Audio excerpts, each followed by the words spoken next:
Welcome back, everyone, to the bench. Here at Lousy Production Studios, we take our reviews seriously. These are my Indy Ridge Nights Edition boot. Got these a year and a half ago, somewhere in there. And I got a new pair of Indy Ridge boots, which brings us to our video today. But I wanted to talk about why it's important to look into what manufacturers are doing. Are they improving up their products? Are they upgrading their products? And I happen to know, I've met the owner, Steve of Indy Ridge. Stop tapping. A quick disclaimer, only one boot was harmed in the making of this video. No other boots were harmed, just the one. And try to make the best product he can. I hat off to him. So, let me tell you a little bit about these Nights. You might see there that I have a little problem with my Nights. I actually managed to rip leather. That's fun. That was quite the pressure. How did I do that? Look at it, goes all the way across the boot. So on my Vaquero, my big 2011 bagger, it has some rear bag guards, and those guards stick out a little bit, and I managed to get my foot caught under one, and my foot's tall enough that it literally, how do I show this, did a number similar to that, where it pushed my foot backwards and ripped out the toe, but did not rip my toes off. I think the boot took the bulk of the force. So right there, these boots paid for themselves. They protected my foot when it mattered most in the event of a catastrophic accident.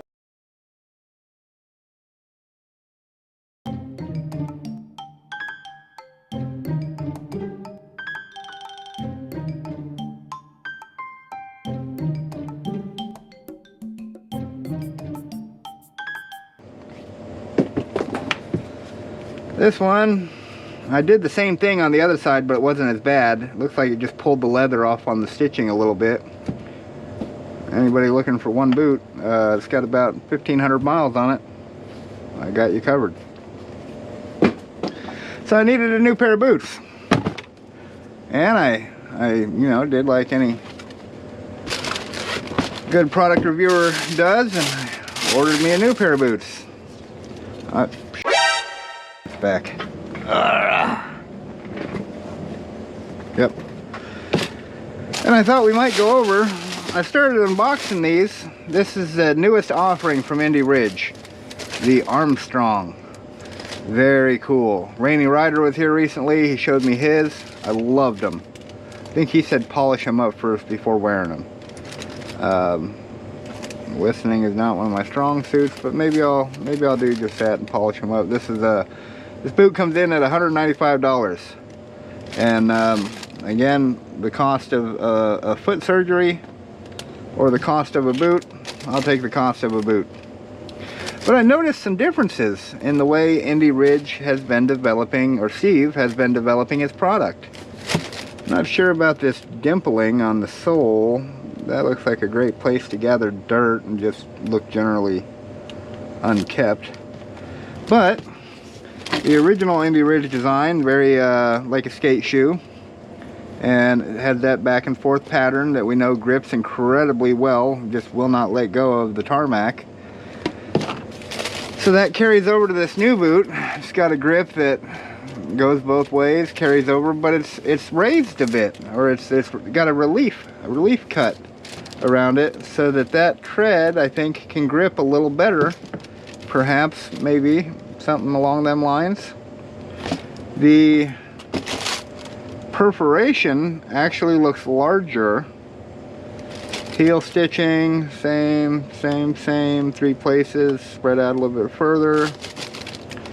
We've got the same stitching here, all the way up, dual row, really high quality lace. Yeah, same. Any other noticeable differences? Besides, this boot looks generally smaller. Looks smaller, but is the right size. I love it. Look at the little picture here. For motorcycle. Yes. IR boots. Indy Ridge, the Armstrong. Oh, I'm sorry. These were the Crossfields. that I had before. The Crossfield, not the nice. Like I said, they're a good boot. 15, look at here how it's scuffed up on the heel. I mean, I got my foot trapped under my bike pretty well. And very little damage to the actual toe. Just, oh, that's because I'm on the wrong boot. And I don't know where the other boot went.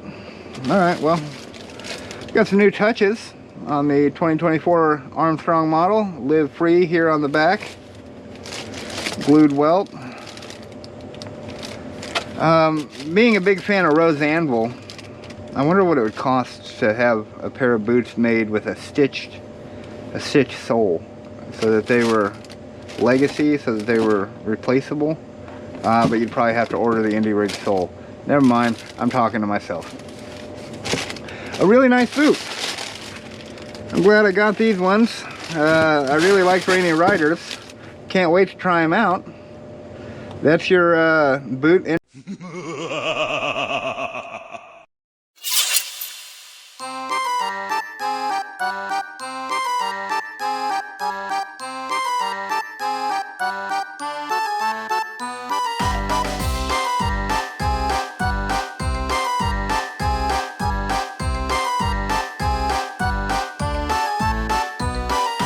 Give me your secrets.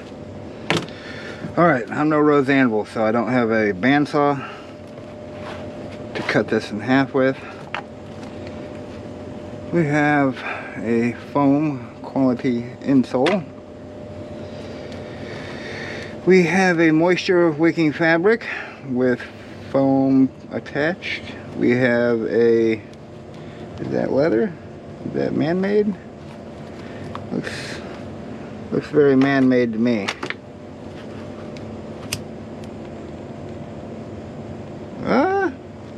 We have a piece of leather, nice soft plush leather for the heel. Keep your heel from getting sore or worn out. Look at this toe. We have this hard, I believe, ABS plastic, or let's see. Clearly you wouldn't put glass fiber in a boot.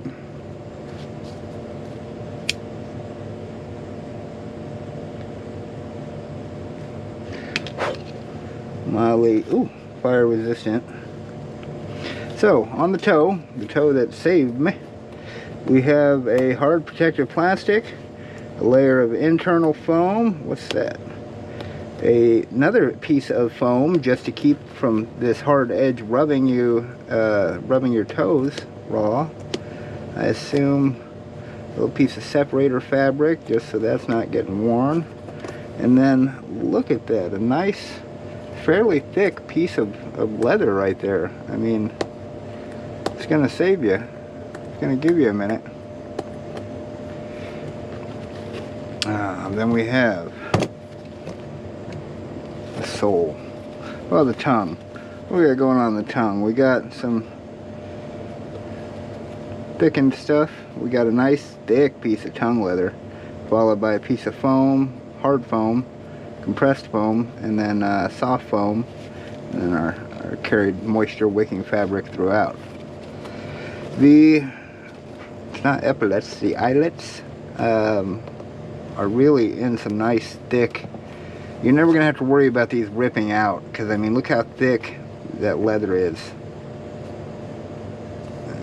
You know, really a high quality boot. Can I go deeper? Can I?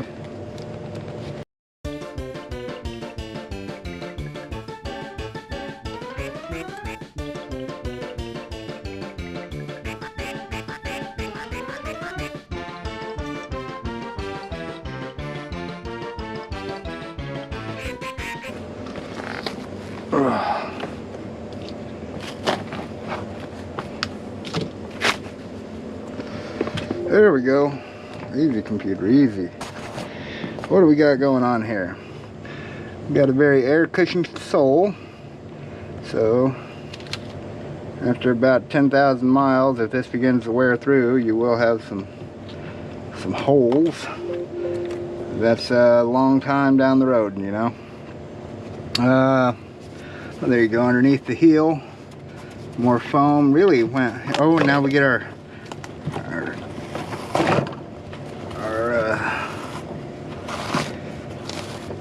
There we go. What is that? Foam, foam, foam. Foam galore. Every version of foam. This is what I want to see, the sole. So we have a hard plastic. I'm guessing something similar to the toe cap. Look how far this toe cover goes in.